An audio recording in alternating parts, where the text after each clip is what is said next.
Tudo bom com vocês? Então, hoje, deixa eu ver mais pra claro.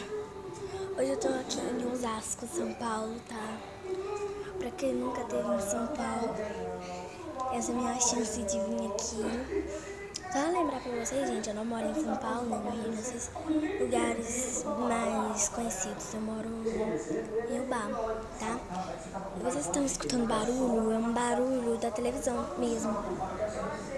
Gente, eu tô aqui em São Paulo porque eu vim visitar o meu tio.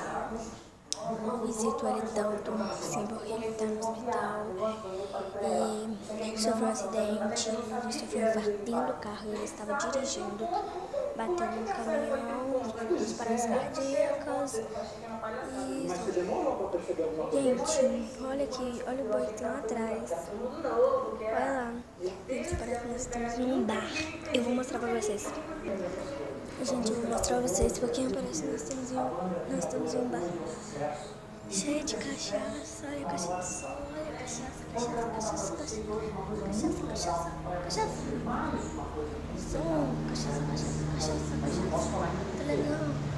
Só posso dizer que hoje o nosso programa é mais cachaça. Eu tô calmo. Tchau, gente, peraí. Avião bem baixo.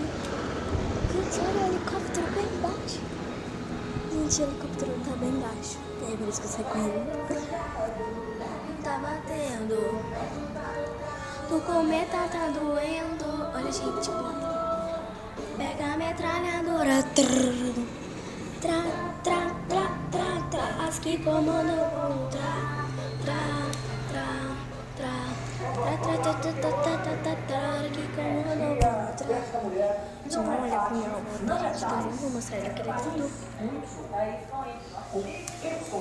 Uma menina que canta desde pequenininha, já cantou na igreja, já cantou em tudo que é lugar, que adora Ivete Sangalo, e que está fazendo muito sucesso com o Paredão Metralhadora. Quantos milhões de anos nessa música? 16 mil. Quanto tempo? Um mês. Tem um mês que nós fomos políticos que nós fomos no YouTube.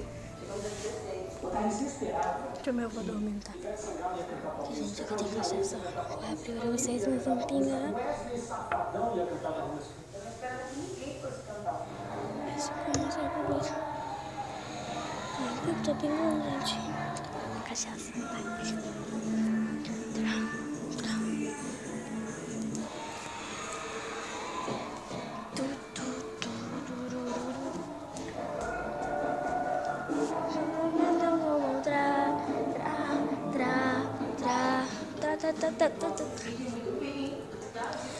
Gente, os caras estão gostando. Se gostou, clique no gostei, deixe nos comentários se inscrever.